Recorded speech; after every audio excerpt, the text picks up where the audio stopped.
అపోస్తలుడైన పౌలు గారు కొరింథీయులకు రాసిన 2వ పత్రిక 4వ అధ్యాయం మొదటి వచనం కాంచి చదువుకుందాం.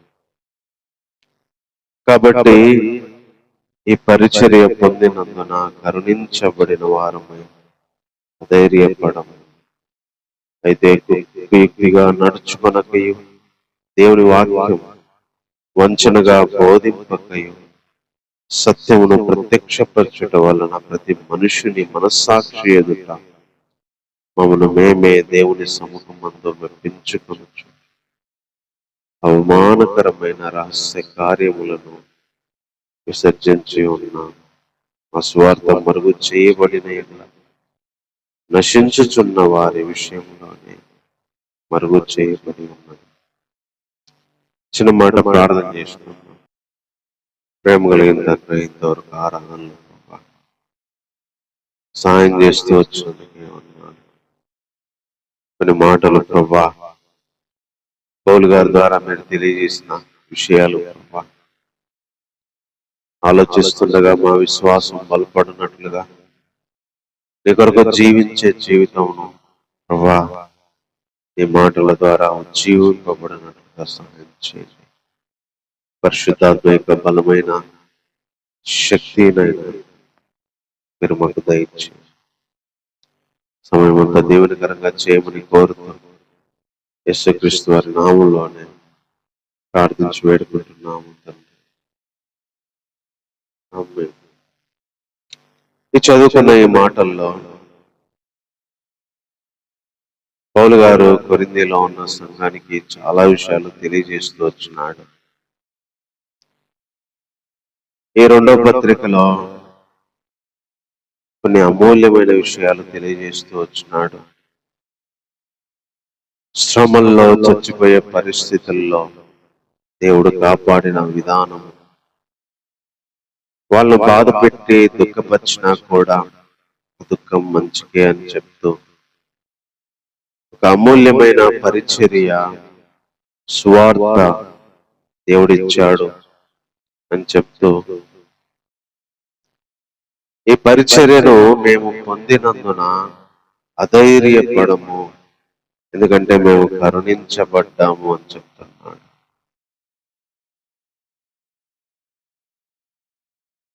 కాబట్టి అంటే therefore అని ఉంది. దేవుడు ఈ మర్మాన్ని తెలియజేశాడు. ఆత్మ మూలంగా రాయబడిన ఈ పరిచర్య మహిమ కలిగిన పరిచర్య, మోషేలాగా తగ్గిపోయే పరిచర్య కాదు, ముసుగు లేని పరిచర్య, ఆత్మ చేత మార్చబడే పరిచర్య, స్వతంత్రం కలిగిన పరిచర్య అని 3వ అధ్యాయంలో ఈ పరిచర్య ఎలా రాయబడిందో, ఎలా వచ్చిందో, ఆ పరిచర్యను ప్రకటించడానికి దేవుడు ఇచ్చిన సామర్థ్యం ఏంటో, ఆ పరిచర్య ఎంత విలువైందో చెప్తూ వచ్చినాడు. ఇలాంటి అమూల్యమైన పరిచర్య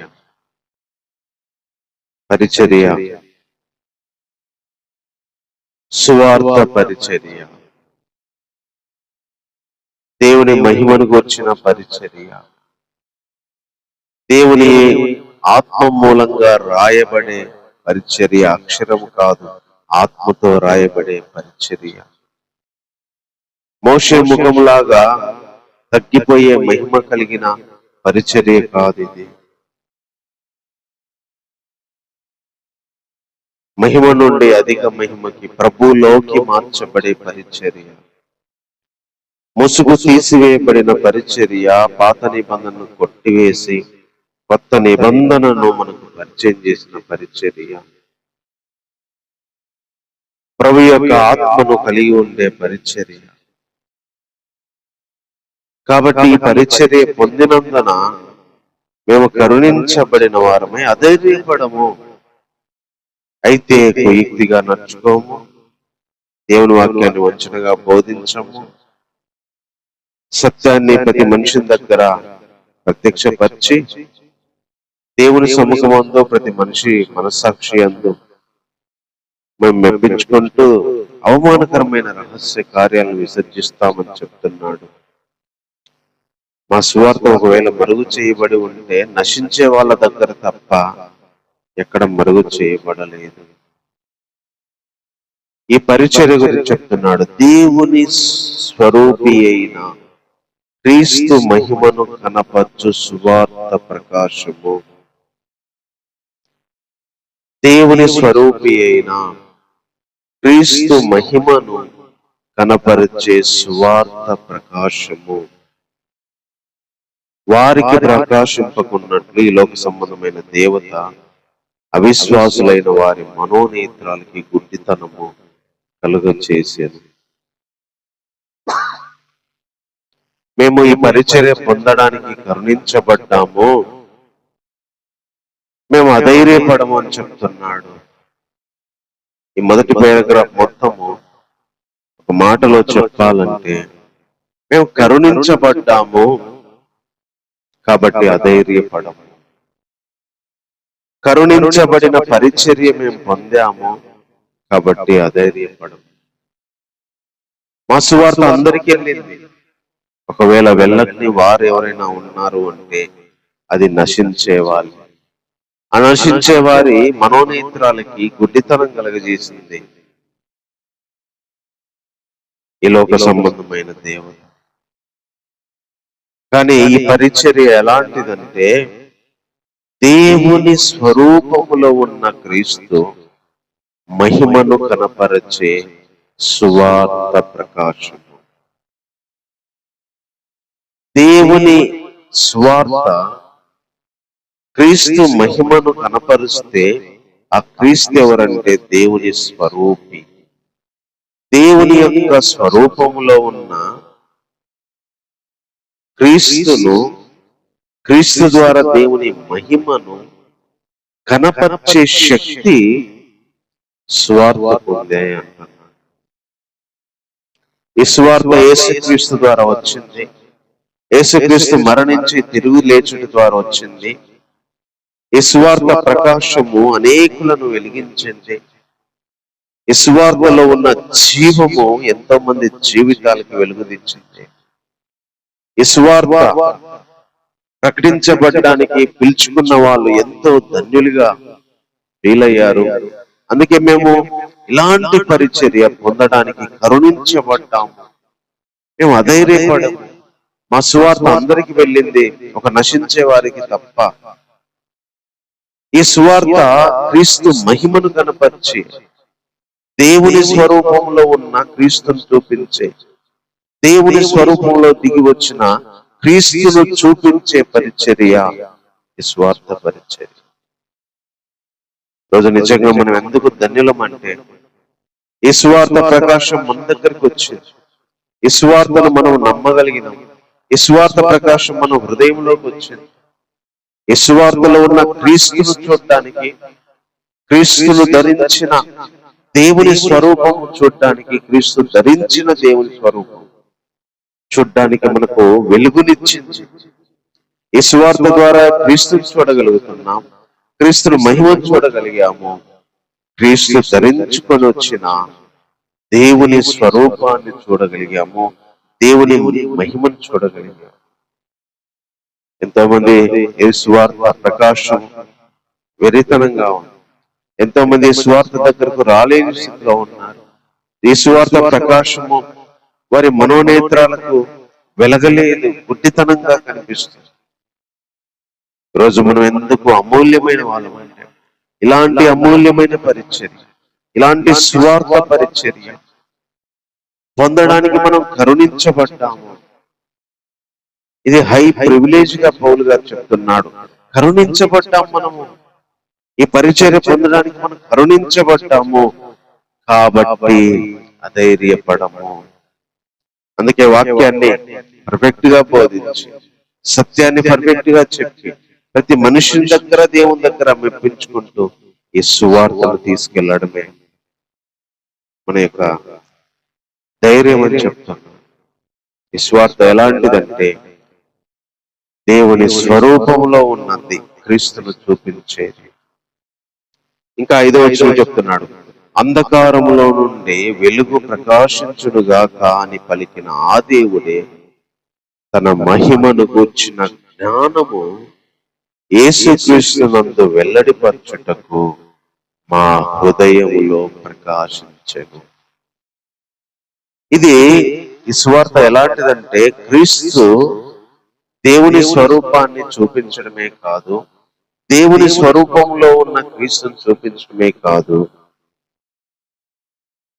తన మహిమను గూర్చిన జ్ఞానము యేసుక్రీస్తునందు వెల్లడిపరచుటకు మా హృదయములో ప్రకాశించెను.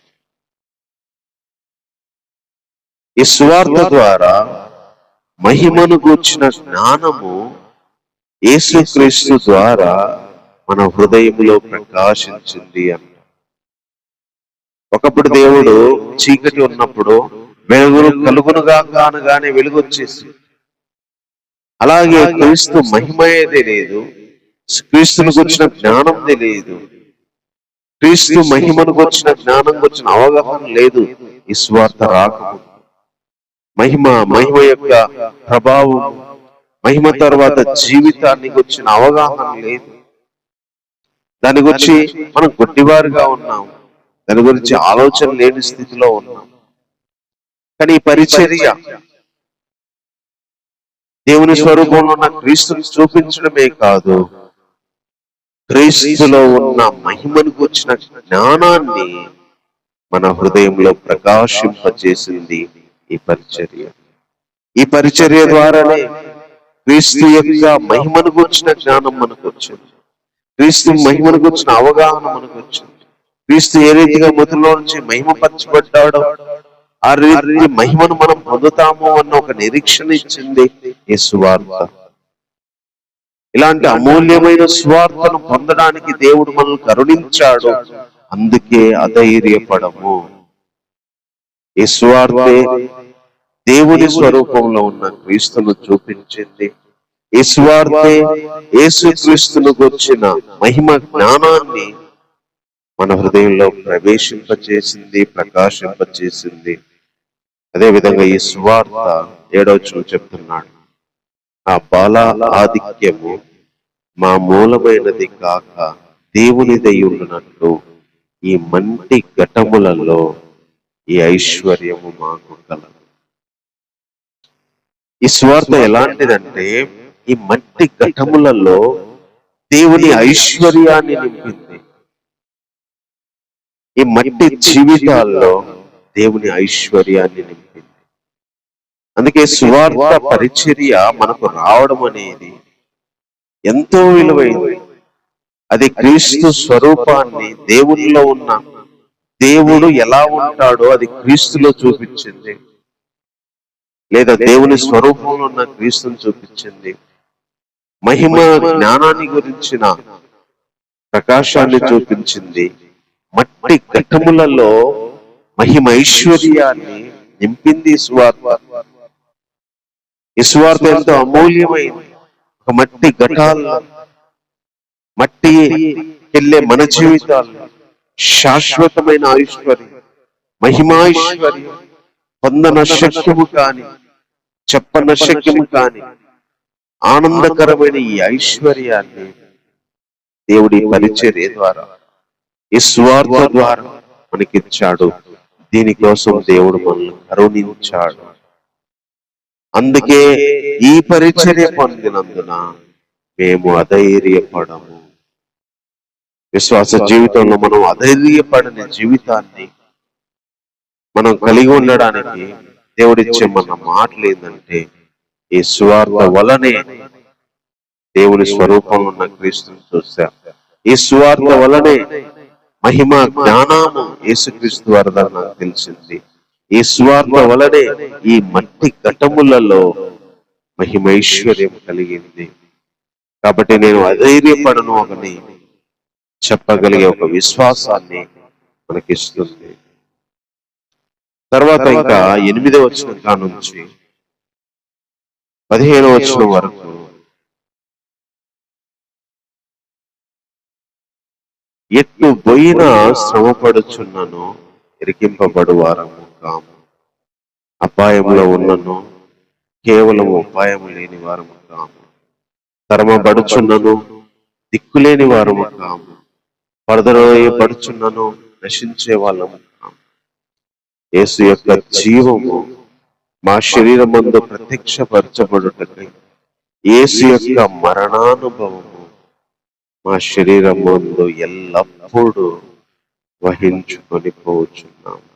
ఎలైనా యేసు యొక్క జీవము ఈ మధ్య శరీరమందు ప్రత్యక్షపరచబడినట్లు సజీవులమైన మేము మరణానికి అప్పగించబడుచున్నాము. యేసు నిమిత్తం మరణానికి అప్పగించబడుతున్నాము, అది కూడా ఎల్లప్పుడూ. కావున మాలో మరణము, మీలో జీవము కార్య సాధకమగుచు. కావున కృప ఎక్కువ మంది ద్వారా ప్రబలి దేవుని మహిమ నిమిత్తము కృతజ్ఞతాస్తుతులు విస్తరింప చేయులాగున సమస్తమైనవి మీ కొరకై ఉన్నవి కాగా విశ్వసించితిని కనుక మాట్లాడుతున్నని రాయబడిన ప్రకారం అట్టి విశ్వాసంతో కూడిన ఆత్మ గలవారమై ప్రభు అయిన యేసును లేపిన వాడు యేసుతో కూడా మమ్మును లేపి మీతో కూడా తన ఎదుట నిలవబెట్టునని ఎరిగి మేమును విశ్వసించుతున్నాము కనుక మాట్లాడుచున్నాము. ఇందులో పౌలు గారు చెప్పిన విషయం ఏంటంటే, ఎల్లప్పుడూ మరణకరమైన పరిస్థితిని అనుభవించే జీవితాన్ని కలిగి ఉన్నాము అని చెప్తున్నాను. మరణకరమైన అనుభవాన్ని ఎల్లప్పుడూ మోసుకొని పోతున్నామని చెప్తున్నాను. మరణకరమైన జీవితం ఒకటి, కరుణించబడిన జీవితం మనకుంది అని చెప్తూనే కరుణించబడిన పరిచర్య మనం పొందాము కాబట్టి అధైర్యపడమని చెప్తూనే మరణకరమైన జీవితాన్ని ఎల్లప్పుడూ మోసే పరిస్థితి మనకుంది అని చెప్తున్నాను. అందుకే ఎటు పోయినా శ్రమే కానీ ఇరికించబడదు. అపాయంలో ఉన్నాం కానీ ఉపాయం లేకుండా ఉండట్ల. తరమబడుతున్నాం కానీ దిక్కులేని వారిగా మారట్ల. పడదోయబడుతున్నాం కానీ నశించట్ల. యేసు యొక్క జీవము మా శరీరంలో ప్రత్యక్షపరచడానికి యేసు యొక్క మరణానుభవాన్ని మా శరీరముతో ఎల్లప్పుడూ వహించుకొని పోతున్నాము అంటున్నాడు. యేసు యొక్క జీవము ఈ మధ్య శరీరమందు ప్రత్యక్షపరచడానికి సజీవులమైన మేము యేసు కోసం మరణానికి అప్పగించబడుతున్నాము. రెండు మాటలు. యేసు యొక్క జీవము మా శరీరంలో రావడానికి యేసు మరణాన్ని మా శరీరం గుండా మోసుకొని పోతున్నాము. యేసు యొక్క జీవం ప్రత్యక్షపరచబడ్డానికి బ్రతికుండే మేము ఎల్లప్పుడూ మరణానికి అప్పగించబడుతున్నాము. మరణాన్ని మోసుకొని వెళ్తున్నాము, ఎల్లప్పుడూ మరణానికి అప్పగించబడుతూ వెళ్తున్నాము ఎల్లప్పుడూ. అందుకే మాలో మరణము కార్య సాధకం అవుతుంది. మరణం గుండా వెళ్తున్నాం. మరణ అనుభవము, మరణపు ఛాయలు, మరణకరమైన స్థితి.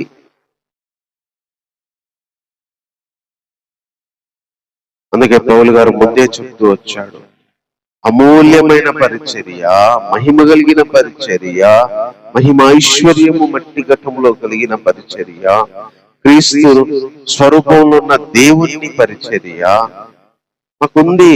మేము అధైర్యపడం. అందుకే వాక్యాన్ని మేము వంచనగా బోధించకుండా పర్ఫెక్ట్ గా బోధించి అవమానకరమైన విసర్జించి దేవుని దగ్గర, మనుషుల దగ్గర మేము ఎప్పించుకుంటూ బ్రతుకుతున్నాం.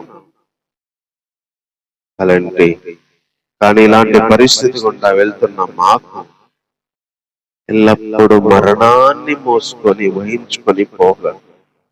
మరణం గుండా వెళ్ళడం, యేసు జీవము రావడానికి బ్రతికి సజీవులమైన మేము మరణానికి ఎల్లప్పుడూ అప్పగించబడుతున్నాం. అందుకే తరం పడుతున్నాము, తోయబడుతున్నాము, మరి దిక్కులేని వారంగా ఉంటున్నాం. నశిస్తున్నాం, పడదోయబడి, ఎటుపోయినా శ్రమ పట్టుబడి, ఎటుపోయినా ఉపాయం లేని వాళ్ళుగా తరం పడి మా జీవితంలో మరణాన్ని మోసుకొని పోతున్నాం. సజీవులం కూడా, బతికుండే వాళ్ళం సైతం మరణానికి అప్పగించుకోవాల్సి వస్తుంది. మరణకరమైన జీవితాన్ని విశ్వాసులంగా మనం మోయాల్సి వచ్చింది అని పౌలు గారు చెప్తున్నాడు. ఇంతటి అమూల్యమైన పరిచర్య మనకున్నా, ఇంత సువార్త ప్రకాశములోకి వచ్చి వెలిగిన క్రీస్తును చూపించే దేవుని పరిచర్య, మహిమని ఇవ్వగలిగిన పరిచర్య, మహిమైశ్వర్యాన్ని మట్టి ఘటంలో ఇచ్చిన పరిచర్య మనకు ఉన్నా సరే, దాన్ని బట్టి మనం అధైర్యపడకుండా జీవిస్తున్నా సరే, కొన్నిసార్లు మరణకరమైన అనుభవం ఉండాలి. అది కూడా ఎల్లప్పుడూ, 2 సందర్భాల్లో కూడా అదే మాట ఉపయోగించాడు. మా శరీరమందు ఎల్లప్పుడూ మరణాన్ని వహించుకొని పోతున్నాము, సజీవులమైన మేము ఎల్లప్పుడూ యేసు నిమిత్తము మరణానికి అప్పగించబడుతున్నాము. మరణాన్ని వహించుకొని పోతున్నాము ఎల్లప్పుడూ. అందుకే విశ్వాస జీవితంలో ప్రతి వ్యక్తి మరణం గుండా ఎంత మంచిగా బ్రతుకుదామన్నా, ఎంత హ్యాపీగా ఉందామన్నా, ఎంతగా దేవుళ్ళో మనము సంతోషంగా ఉండాలన్న మరణాన్ని మోయక తప్పదు. ఏదో ఒక మరణము వేదన, ఏదో ఒక మరణము యొక్క అంచు దేవుళ్ళో ఉంటూనే మోస్తూ వెళ్లాల్సి వచ్చింది. దేవుళ్ళో జీవిస్తూనే మోయాల్సి వచ్చింది. మరణానికి అప్పగించబడుతున్నట్టుగానే ప్రతిరోజు, ప్రతి క్షణము మరణ వేదన, బ్రతికుండి కూడా చచ్చిపోతున్నంత బాధ, శ్రమల వల్ల, ఒత్తిడి వల్ల, తరమబడ్డం వల్ల, ఇరికించబడ్డం వల్ల, అపాయాల వల్ల, ఆవేదనల వల్ల ఈ మరణకరమైన పరిస్థితి, ఈ మరణకరమైన అనుభవాన్ని కలిగి ఉండాల్సి వచ్చింది. అదే పౌలు గారు చెప్తున్నాడు. కరుణించబడిన జీవితం ఉంది, తర్వాత మరణకరమైన జీవితం ఉంది అని చెప్తున్నాడు. మరణకరమైన జీవితం గుండా వెళ్లాల్సి వచ్చింది అని చెప్తున్నాడు. అది కూడా ఎల్లప్పుడూ ఈ మరణకరమైన జీవితాన్ని మోయవలసి వచ్చింది అని చెప్తున్నాడు. అందుకే మాలో మరణం వస్తుంది, మీలో జీవం వస్తుంది. అందుకే ఒకవేళ మేము మరణించి చచ్చిపోవచ్చు, కానీ ఆయన లేపి నిలబెడతాడు అని నమ్ముతున్నాము. అందుకే విశ్వసించాను కాబట్టి మాట్లాడుతున్నానని చెప్పిన ప్రకారం ఈ మరణం గుండా ఇట్లా చచ్చిపోయినా ఒకరోజు ఆయన లేపి మూలు నిలబెడతాడని చెప్తున్నాడు. అందుకని కరుణించబడిన జీవితం మనకుంది. ఆ కరుణించబడిన జీవితంలో అద్భుతమైన సువార్త, దేవుని చూపించేది, మహిమను చూపించేది, ఐశ్వర్యాన్ని నింపిన సువార్త మనకుంది.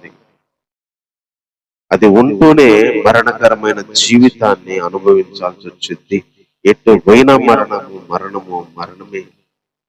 మనసులో మరణం, శరీరంలో మరణం మోయాల్సి వచ్చింది, మరణానికి అప్పగించుకోవాల్సి వచ్చింది.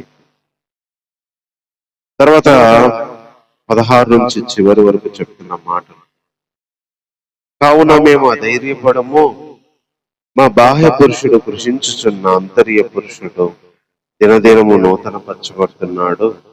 మేము దృశ్యమైన వాటిని చూడక అదృశ్యమైన వాటిని నిదానించి చూస్తున్నాము కనుక క్షణమాత్రముండు మా చులకని శ్రమ మా కొరకు అంతకంతకు ఎక్కువగా నిత్యమైన మహిమ భారాన్ని కలుగజేయుచున్నది. ఏలైనగా దృశ్యమైనవి అనిత్యములు, అదృశ్యమైనవి నిత్యము.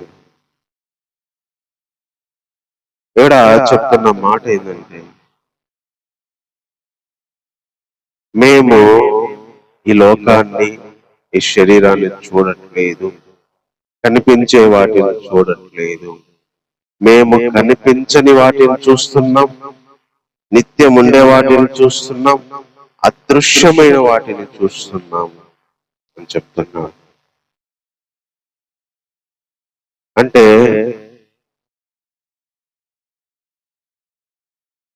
క్షీణించిపోతున్న, కృషించిపోతున్న శరీర సంబంధమైన శరీరము, శరీర సంబంధమైన వస్తువులు, లోకంలో ఉన్న పరిస్థితులు, లోకపరంగా క్షీణిస్తున్న పరలోకపరంగా మేము చూస్తున్నాము అని చెప్తున్నాడు.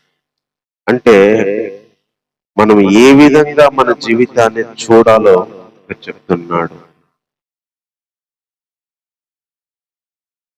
అదృశ్యమైనవి, పరలోక సంబంధమైనవి, మహిమ శరీరానికి సంబంధించినవి మనం చూడాల్సిన జీవితాన్ని ఇక చెప్తున్నాడు. కరుణించబడిన పరిచర్య పొంది మరణకరమైన పరిస్థితి గుండా వెళ్తున్నప్పుడు మనము చూసే విధానం ఎలా ఉండాలో ఇక చెప్తున్నాడు. మనం చూసే కోణం ఎలా ఉండాలో చెప్తున్నాడు. మేము అధైర్యపడము, మా బాహ్య పురుషుడు కృషిస్తున్న అంతర్య పురుషుడు నూతన పరచబడుతుండు. మేము దృశ్యమైనవి చూడట్లేదు, అదృశ్యమైనవి చూస్తున్నాము. అందుకే క్షణముండే శ్రమలు మేము చూడట్లేదు, దాని తర్వాత వచ్చే నిత్యమైన మహిమా భారాన్ని మేము చూస్తున్నాము. ఎందుకంటే చూసేవి అనిత్యములు, చూడనివి నిత్యములు. చూసేవి కనిపించేవి కృషిస్తున్నా, చూసేవి కనిపించేవి పోతున్నా, చూడని దాని కొరకు జీవించాలి అని చెప్తున్నాడు. మా బాహ్య పురుషుడు మాకు కనపడుతున్నాడు, ఈ శరీరం కనపడుతుంది, ఈ శరీరము దెబ్బలు గుండా వెళ్తుంది, ఈ శరీరము తిండి లేక, నిద్ర లేక, మానసిక వేదంతో ఈ శరీరము దినదినం మరణం గుండా వెళ్తుంది. కానీ మేము మహిమ శరీరాన్ని చూస్తున్నాం, అంతరంగ పురుషుణ్ణి చూస్తున్నాం. మేము కనిపించేవి చూడట్లేదు, అదృశ్యమైనవి చూస్తున్నాం. మేము శ్రమలను చూడట్లేదు, శ్రమల తర్వాత వచ్చే మహిమ భారాన్ని చూస్తున్నాం. అందుకని ప్రభు చెప్పాడు, మన ఎదుట ప్రత్యక్షము కాబోయే మహిమ ఎదుట ఈ లోకపు శ్రమలు ఎన్న తగినవి కావు. పౌలు గారు చెప్పిన మాట అది. శ్రమలు చూసినప్పుడు ఈ లోక సంబంధమైన శ్రమలు, ప్రత్యక్షము కాబోయే మహిమ ఎదుట శ్రమలు లెక్కలోకి రావు. శ్రమలు అనిత్యము, శ్రమలు ఎల్లకాలం ఉండవు. ఈ బాహ్య పురుషుడు అనిత్యము, ఎల్లకాలం ఉండడు. చూసేవి ఎల్లకాలం ఉండవు, కనిపించేవి ఎల్లకాలం ఉండవు. మనం చూడాల్సింది మహిమ కలిగిన అంతరంగ పురుషుణ్ణి, ఆయన ధరించబోయే నిత్యమైన నివాసాన్ని. మనం చూడాల్సింది శ్రమలను కాదు, శ్రమల తర్వాత నిత్యమైన మహిమ భారాన్ని కలుగజేసే దాన్ని. మనం చూడాల్సింది కనిపించే వాటిని కాదు, కనిపించని దేవుణ్ణి, కనిపించని శరీరాన్ని, కనిపించని మహిమని, కనిపించని వాటిని. కనిపించే వాటిని చూస్తే నిరాశ కలిగింది, శరీరపరంగా చూసుకుంటే నిరాశ, ఆరోగ్యపరంగా చూసుకుంటే నిరాశ, అవయవాల పరంగా చూసుకుంటే నిరాశ, లోకపరమైన వస్తువుల పరంగా చూసుకుంటే నిరాశ, కనిపించే దేన్ని చూసినా నిరాశ. అందుకే కనిపించని అంతరంగ పురుషుని చూడాలి, కనిపించని నిత్యమైన మహిమను చూడాలి, కనిపించని దేవుణ్ణి చూడాలి, కనిపించని మహిమను చూడాలి. ఎందుకంటే కనిపించనివి నిత్యం ఉండేవి, కనిపించేవి అనిత్యం. దృశ్యమైనవి అనిత్యములు, అదృశ్యమైనవి నిత్యం. కనిపించేవి ఉండవు ఎల్లకాలం, కనిపించనివి ఎల్లకాలం. అందుకని మన విశ్వాస కోణము దేన్ని చూడాలి? కరుణించబడిన పరిచర్య పొంది మరణకరమైన జీవితం గుండా వెళ్తున్న మనకి కనిపించని జీవితాన్ని మనం చూస్తూ సాగాలి. కనిపించే పురుషుడు క్షీణించిన, కనిపించే శ్రమలు వేధించిన, కనిపించేవన్నీ సర్వం కోల్పోయిన, కనిపించని మహిమను, కనిపించని శరీరాన్ని, కనిపించని మహిమ భారాన్ని చూస్తూ ముందుకెళ్ళాలి. అదే ఇక్కడ పౌలు గారు చెప్తున్న మాట. అప్పుడు మన విశ్వాసంలో ఆనందం కలిగింది, అప్పుడు మన విశ్వాసంలో ధైర్యం వచ్చింది. వాళ్ళు అలా చూశారు కాబట్టి, పౌలు గారు అలా బతికాడు కాబట్టి మరణం గుండా వెళ్తున్నా, చివరికి ఆయన చంపుతున్నా కూడా, ఈ శరీరం కృషించిపోతున్నా కూడా ప్రభు కోసం సంతోషంగా చనిపోయింది. ఎందుకంటే ఈ శరీరాన్ని, గుడారాన్ని తీసివేసిన అంతరంగ పురుషుడు లోపల ఉన్న వ్యక్తికి ఇంకొక గుడారం రాబోతుంది. ఈ శ్రమలన్నీ ఈ శరీరంతో ముగించబడతాయి. తర్వాత నిత్యమైన మహిమ తనకు రాబోతుంది. ఈ కనిపించే జీవితం, లోకం, మనుషులు పోతారు. కనిపించని వ్యక్తి, కనిపించని జీవితం, కనిపించని చోట యుగ యుగాలు ఉంటాడు. అందుకే ఆయన చూసే విధానం ఆయన అందరిలాగా చూడాలి, అందరిలాగా ఆలోచించాలి, అందరిలాగా శరీరపరంగా శరీరాన్ని, లోకపరంగా లోకాన్ని, శ్రమల వైపు చూడాలి. ఆయన చూసే విధానం కనిపించని దాన్ని చూస్తూ, కనిపించని దాని వైపు ఆలోచిస్తూ, కనిపించింది ఎప్పుడు వస్తుందా అని ఎదురు చూస్తూ బ్రతికి తన చివరి జీవితంలో కూడా ఊపిరిని, మరణాన్ని ఎదుర్కొన్న వ్యక్తి పౌలు. అందుకని విశ్వాస జీవితంలో ఇంత అమూల్యమైన పరిచర్య పొంది కూడా మరణాన్ని గుండా వెళ్లాల్సి వచ్చింది. అయినా సరే కనిపించని జీవితాన్ని చూస్తూ మనం ముందుకెళ్ళాలి అని ఈ అధ్యాయంలో చెప్తూ వచ్చినాడు. కాబట్టి మాటలు బట్టి 10 నిమిషాలు ప్రార్థన చేసుకుంటాం. ప్రేమ కలిగిన తండ్రి, నీకు వందనాలు. విశ్వాస జీవితంలో ప్రభా ఎలాంటి ఉద్దేశంతో మేము బ్రతకాలో దేవా, ఎలాంటి పరిచర్యను మేము పొందామో దాన్ని బట్టి మేము ఎంత ధైర్యంగా నీ కొరకు జీవించాలో మాకు ఇచ్చిన మాటలను బట్టి వందనాలు దేవా. పౌలు గారు వెళ్ళిన పరిస్థితి ఎంతో కఠినమైంది దేవా. ఆ రోజుల్లోనైనా పరిచర్య, సువార్త మోస్తూ నేను జీవించడం కష్టం నా ప్రభా. ఆ పరిచర్య అమూల్యమైందని ఎరిగాడు. ఆ పరిచర్యలో దేవుని స్వరూపంలో ఉన్న క్రీస్తుని చూసాము. ఆ పరిచర్యలో మహిమ, జ్ఞానం మాకు వచ్చింది.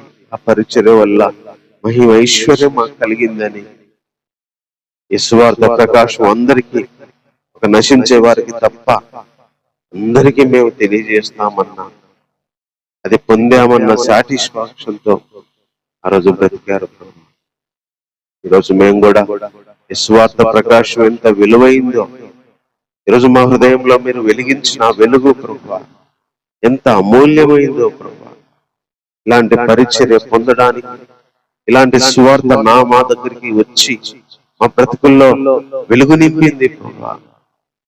దానికి ఎంత అర్హత లేని మాకు ప్రభువా నీ కృప చూపించావు దేవా. అందుని బట్టి నీకు వందనాలు చెల్లిస్తున్నాను ప్రభువా. అంతేగాక నా తండ్రి, ఇంతటి అమూల్యమైన పరిచర్య మాకుందని ఒక పక్క సంతోషిస్తూ ధైర్యపడుతూ ఉండగానే మరణకరమైన జీవితం దేవా. ఎటు పోయినా మరణమే దేవా. ఏ పని చేసినా మరణమే, ఎవరితో ఉన్నా మరణమే ప్రభా, ఎక్కడున్నా మరణమే, ఇలా ఉన్నా మరణమే ప్రభా. మరణపు ఛాయ, మరణాన్ని వహించుకొని పోవాల్సిన జీవితం, మరణానికి అప్పగించబడుతున్న జీవితం మేము మోయాల్సి వచ్చింది అని చెప్తూ వచ్చినాడు ప్రభా. ఈ స్వార్థను మోస్తూనే ప్రభా, ఒక పక్క మరణాన్ని మోస్తూ మేము బ్రతకాల్సి వచ్చింది. ఈ మరణం కూడా చనిపోతే ఒకరోజు లేస్తామన్న నిరీక్షణ ఉంది అని చెప్తూ వచ్చినాడు ప్రభా. రోజు ఆయా విషయాలను బట్టి మాలో మరణం దేవు, ఆయా పరిస్థితులను బట్టి, ఆయా పనులను బట్టి, ఆయా సంఘటనలను బట్టి దినదినము మరణము, ఎల్లప్పుడూ మరణాన్ని మోహించుకొని పోతున్నాం. మరణానికి అప్పగించబడుతున్నట్టు జీవితం ఉంది ప్రభా. అయినా ప్రభా అధైర్యపడకుండా సాగలిగే జీవితాన్ని దయచేయండి. మరణాన్ని, మరణ ఛాయలు మా కళ్ళ ముందు కనిపించినా సరే మేము చూడాల్సింది ప్రభా అదృశ్యమైన వాటి. ఈ శరీరానికి మరణం ఎంత దగ్గర అవుతుందో కాదు, శరీరాన్ని విడిచిన తర్వాత మహిమ మాకెంత దగ్గర అవుతుందో, మహిమ దేహం మాకెంత దగ్గర అవుతుందో నిత్యమైన ఆ యొక్క వెలుగు మాకు ఎంత దగ్గర అవుతుందో చూడడానికి సహాయం చేయండి.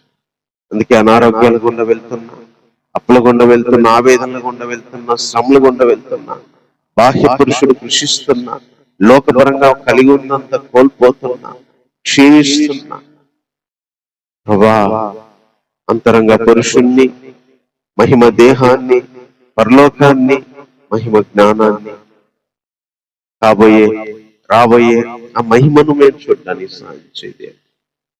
కనిపించే వాటి నుంచి కనిపించనివి చూడగలిగే స్థితి దయచేయండి దేవా. అందుకే మా శరీరాన్ని, మా మనుషుల్ని, లోకాన్ని, కనిపించే పనులను, పరిస్థితులను చూడకుండా దేవా నిన్ను చూడగడానికి, జీవితం తర్వాత జీవితాన్ని చూడటానికి, ఈ జీవితం తర్వాత మీరిచ్చే మహిమను చూడటానికి, మీ వెలుగును చూడటానికి, ప్రభా ఇక్కడ పోగొట్టుకున్న దానికి, ఇక్కడ అనుభవించిన శ్రమలు అనుభవించిన దానికి, ఇక్కడ కృషించిన దానికి మీరిచ్చే బహుమానాన్ని చూస్తూ ప్రభా మేము ముందుకు సాగడానికి సహాయం చేయండి. ప్రభా విశ్వాస జీవితానికి కావాల్సిన ఎంతో అమూల్యమైన మాటలు దేవా పౌలు గారి ద్వారా రాయించారు. ఇదే పరిస్థితుల గుండా వెళ్తున్నప్పుడు మా జీవితానికి అవసరమైన మాటలు ఇవి ప్రభా. దాన్ని బట్టి హృదయపూర్వకంగా నేను స్తుతిస్తున్నాను. ఇంతవరకు ఈ ఆరాధనలో సహాయం చేసినందుకే హృదయపూర్వకంగా వందనాలు చెల్లిస్తున్నాను. పాటల్లో సాయం చేశారు, ఆరాధన తలంపుల్లో సాయం చేశారు, అదేవిధంగా వర్తమానంలో సాయం చేస్తున్నందుకే వందనాలు. వారమంతా సహాయం చేయదేవా, వారమంతా చేయాల్సిన పనుల్లో సాయం చేయండి, ఆత్మ జీవితంలో సహాయం చేయండి ప్రభా. అంతకంత అభివృద్ధి దయచేయండి. మాలో ఉన్న చీకటి పూర్తిగా పోనట్టుగా ఈ వెలుగు ప్రకాశించినట్లు మా అంధకరమైన జీవితంలో ప్రభా మీరు చూపించండి దేవా. మీ ఆశీర్వాదం దయచి, మీ అభివృద్ధి దయచి, పూర్వం కంటే, గత వారం కంటే ఎక్కువ, గత స్థితి కంటే ఎక్కువ, మరలా ప్రభా అంతకంతకు దేవు మొదటి కంటే అటు తర్వాత ప్రభా మీరు చేయగలిగిన కార్యాలు మేము చూడటానికి సహాయం చేయాలి.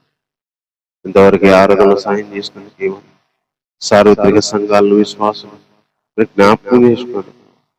చిన్న ముందుగా వారితో పాటు ఇక్కడ ఆరాధిస్తున్నారు దేవ, ఆరాధన మీరు అంగీకరించండి, వస్తుతులు మీరు అంగీకరించండి, మా జీవితాలను మీరు అంగీకరించండి. ఎంతో మంది విశ్వార్థ ప్రకాశింపకుండా ప్రభా ఎంతమంది మనోనేత్రాలు దేవా గుడ్డిగా ఉన్నాయి, కనిపించేవే చూస్తూ ఆగిపోయారు. కనిపించని మిమ్మల్ని చూడలేకపోతున్నారు, నేను కనిపించని మహిమను చూడలేకపోతున్నాను, కనిపించని దేహాన్ని చూడలేక కనిపించే వాటితోనే ఆగిపోయిన వాళ్ళు ఎంతో మంది ఉన్నారు ప్రభా. మీరు కనికరించండి, సహాయం చేయండి. ఎవరికి తోడుగా ఉన్నందుకే ఉన్నా, ఆరాధనలో సాయం చేసినందుకే ఉన్నా. ఎంతమంది ఇబ్బందుల్లో ఉన్నారు ప్రభా, సహాయం చేయండి. అప్పులతో ఉన్నారు, సహాయం చేయండి. అనారోగ్యాలతో ఉన్నారు, సహాయం చేయండి. అసమాధానంతో ఉన్నారు, సహాయం చేయండి. గొడవలతో ఉన్నారు, సహాయం చేయండి. అర్థం కాని పరిస్థితిలో ఉన్నారు, సహాయం చేయండి ప్రభా. ఇల్లు లేక ఉన్నారు, సహాయం చేయండి. తినే బట్టలు లేక ఉన్నారు, సహాయం చేయండి. తగిన పరిస్థితుల్లో పనులు లేక ఉన్నారు, సహాయం చేయండి.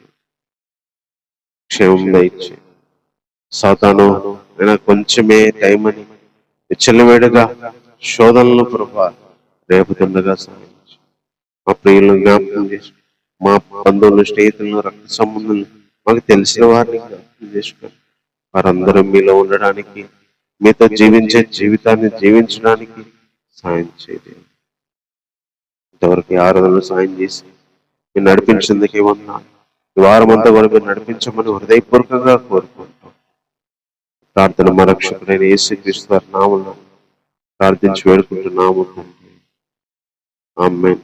తండ్రి అయిన దేవుని ప్రేమ, కుమారుడు మన రక్షకుడైన యేసుక్రీస్తు వారి కృప, పరిశుద్ధాత్మిక సహాయము రీతిగా జీవించడానికి మనకును, సార్వత్రిక సంఘానికి, వాక్యం వినవారికి, వినబోయే వారికి, భూమి మీద ఉన్న ప్రతి ఒక్కరికి తోడైన నడిపించుకున్నాడు.